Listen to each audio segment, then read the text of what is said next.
You're listening to Superpowers of the Soul on the Superpower Up podcast, the show that elevates superpowers to the divine. Hi, everyone. This is Jennifer Urezzio, superpower expert and founder of Soul Language, and this is Superpowers of the Soul. And I'm with Asha Ramkrishna today, and we're talking about the divine spirit of modern women. Welcome, Asha. Hi. Hi, I'm so excited that you're here. Thank you. I always like to start, kind of everyone getting to know you and getting to know me a little more. And we often talk about superpowers, and I want to be really clear about this question, because the question that I'm going to ask you is, what is the superpower of your soul? Meaning, what is the superpower of your soul for you? So often I ask this question and everyone goes outside themselves, but I really want to know about you and your soul and how it kind of operates for yourself, because that's why you have it, right? So what is the superpower of your soul for yourself? Compassion. When I think back, even when I first started in my spiritual journey, I think that was always the theme that I was being brought to kind of face. And through the decades, at this point, multiple, I can see like these affirmations and confirmations of like, yeah, it's compassion. Beautiful. Beautiful. I was reading something, that one of my practitioners posted today. And I had to read it 3 times because I couldn't really understand it, because she was talking about comparison and I kept reading the word compassion. And I'm like, wait, I don't get this. Like, why is she saying no to compassion? And it was really comparison. And I think so often, compassion is something that we don't. We are so freely offering it to others, but we don't really kind of stay in that compassion of ourselves. And I think we're doing ourselves a disservice when we're not kind of really sitting in that compassion and love for ourselves. For sure. I mean, I think that's it. I feel like sometimes that's a piece that we forget, that the thing that is our greatest gift that we think it's for other people, really, ultimately, in the first place, it's for ourselves first. Agreed. And I think so often, and this leads me to the next question, like, what is your sacred purpose? And when I ask this question for people, anyone who knows me can hear my silently eye roll, because so often they'll go, well, I'm here to serve, blah, blah, blah. I'm like, no. Your sacred purpose is for you. And I think we're so trained, especially master of service, especially master healers, and anyone who comes on the show is a master healer and a master influencer. I think we're so used to going outside of ourselves for that answer. So, my sacred purpose is about connection. Yes, I teach connection. I'm always going to bring people back to connection. But why is that my sacred purpose? Because I profoundly want to understand that for myself and experience that for myself. So what do you consider the reason why you're existing, your sacred purpose on the planet at this time? Whew. Oh, no, big question, right? Yeah. The moment that you asked that question, I could see 3 rings kind of emanating out of me.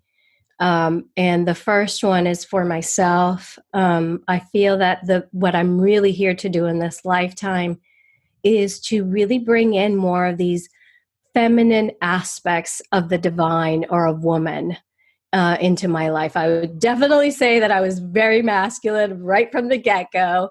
And it's been an unlearning of some pieces and a greater invitation to feminine aspects. The second ring is for my beloved and my daughters. I think, my purpose with my beloved is to have a good time and to build something meaningful. And with my daughters is to create space for them to accept who they are and get to be that in the world.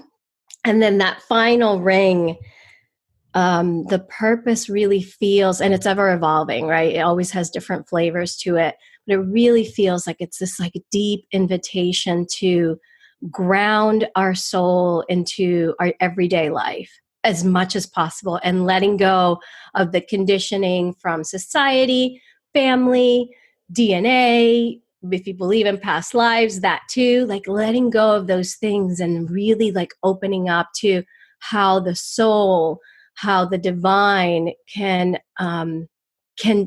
co-create with us. Yeah, I'm nodding my head to all of them. And, when you were talking about coming in and, having more masculine kind of force or energy, I had this kind of thing about, that's really warrior energy. I think so often, right? Women, beings in a female form, when they come in, right, and they have this warrior energy and they're told, oh, you're so masculine or you're so aggressive, I think that's really that warrior energy that's kind of misunderstood and not being utilized gracefully, because we're only taught to use it one way. And I think that that's changing. I think there's a lot of women warriors out there and they're utilizing it with grace and in sacredness. I agree. I've been shifting even, I hesitated even saying masculine and feminine. I start saying more yin and yang because, and you and I chatted a little bit about this, that I see the goddess archetypes as these representations of who we are. And when you look at them, if you're familiar with Kali, the goddess, the Hindu goddess, I mean, yeah, she may be voluptuous and depicted in long hair and all these things, but there's a fierceness about her. And it's like, is that feminine or masculine? Well, I don't know that we can continue to use those labels to describe who we are. Yeah. So I feel like that's fading a little bit. And yet it's just like language that everybody's familiar with. Right, because we were at one level of consciousness. Our consciousness is evolving, and so we need new, words.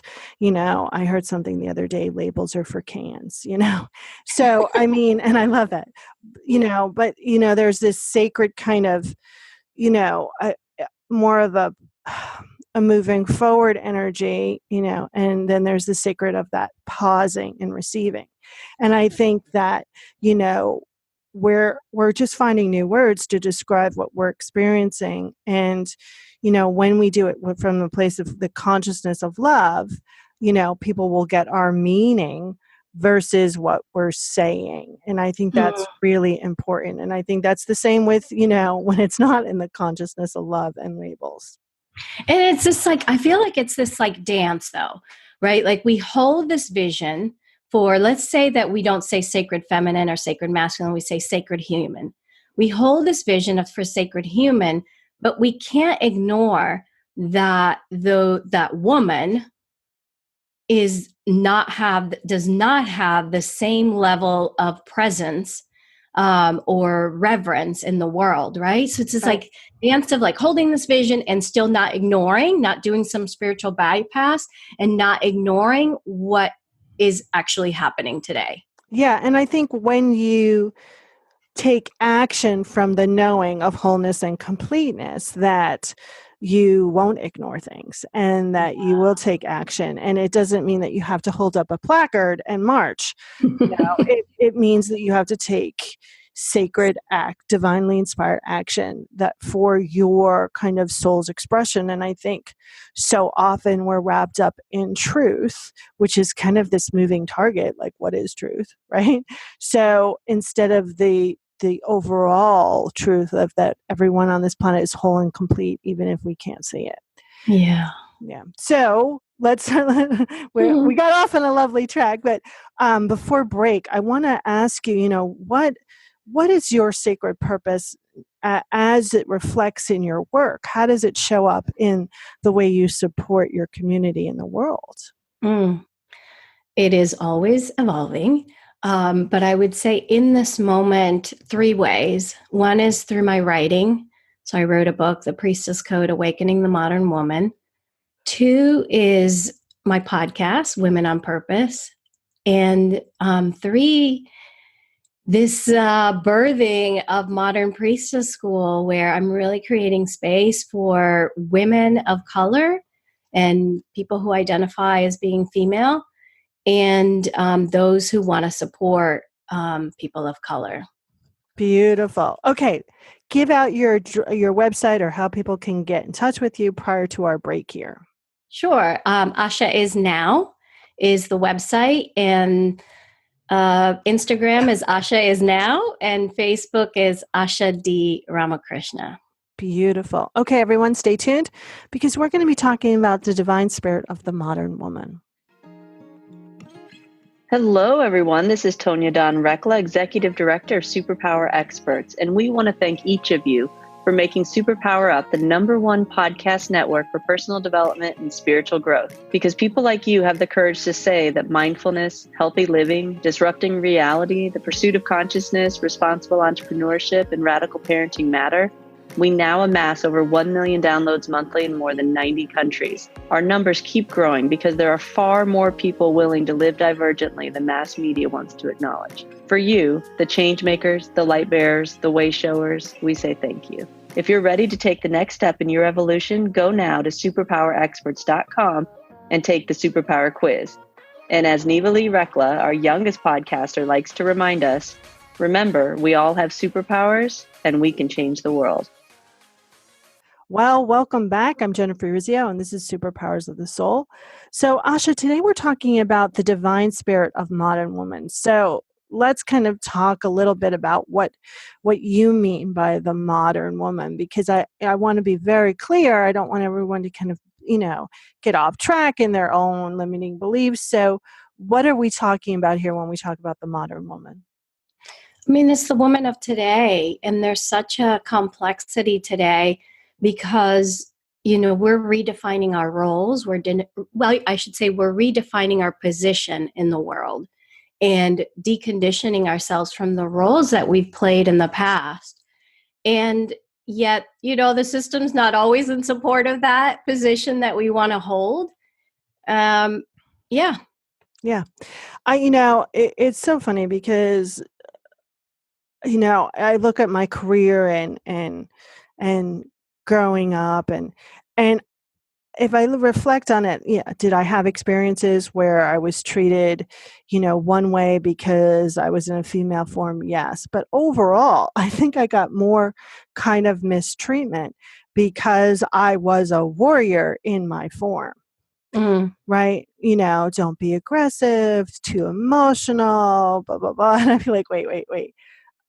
You guys are more emotional than I am in business. Totally. And that's one of those things that used to drive me crazy. So, how do we activate or embody more of that divine spirit? So we are kind of being more in our soul and being divinely inspired action. How do we be more peaceful and integrate more divinity? I think it's just like what you said, is the recognition that even though the systems in place make it look as though we are not free to be ourselves, that we can recognize that those who are holding the system in place are not in their presence. And are not in, like, most of them. I mean, if you have worked in corporate or have worked in community settings, you always see that it's just people's egos playing out, right? And it's just like egos bouncing back and forth. And then sometimes, and then you see a woman who's like totally embodied, and she's like, all right, enough with this crap. Like, this is what we're here to do. You do this, I do this, let's get it done. So I think first is like seeing that, wait a second. We've been told these lies about who we are and who we don't get to be. And the reality is that all of you need to evolve a little bit, and we need to give ourselves permission to be ourselves even when we are misunderstood.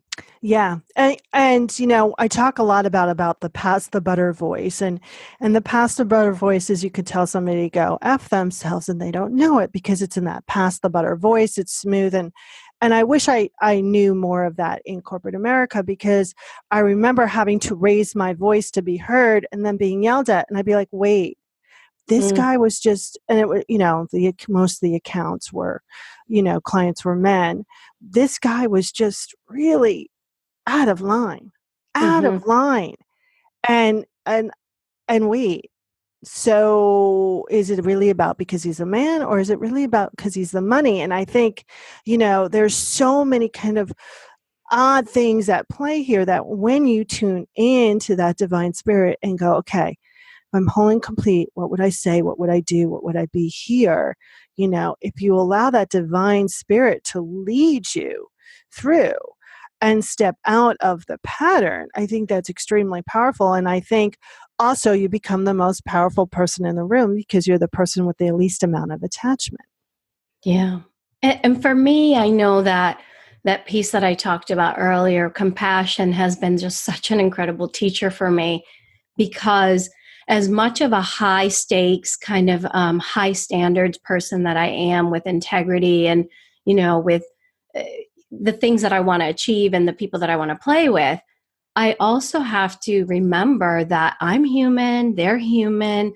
Like, we have to allow a little bit of, like human error and Right. like, oops, I did that. And compassion, right? Like, compassion has really served me to have a better perspective on how I can still like be myself and also allow other people to be themselves and in their own journey. Because we're all at different, I see it as we're all at different evolutions of our soul, right? And Exactly. and sometimes we don't get to play with like old souls all the time. Sometimes we play with new, baby souls, and we have to have compassion for that.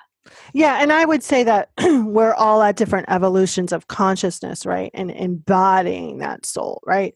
So some people just turn away from that and want to stay in that pattern. And some people want to learn from that. And I think part of embodying that divine spirit is really agreeing with yourself to learn from your missteps, to embody more of that consciousness, not to kind of do it with your head, or as you mentioned earlier, spiritual bypass. I think there's a lot of lip service when it comes to consciousness rather than embodiment. Yeah, I love that you said that, actually. The moment that you said that, I thought about my father, who I mean, to me, I know that he's this old, wise soul and is a person who hasn't chosen that consciousness that you speak about. So thanks for bringing that up, because you're right. I mean, we can go into judgment of like, oh, they're just a young soul.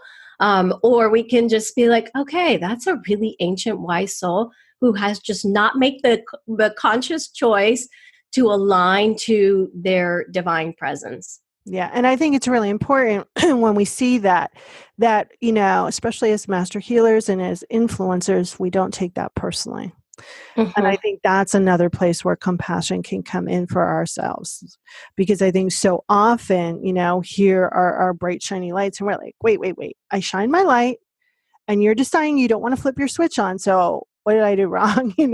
Instead of going, oh, that's a personal choice. That's a personal decision.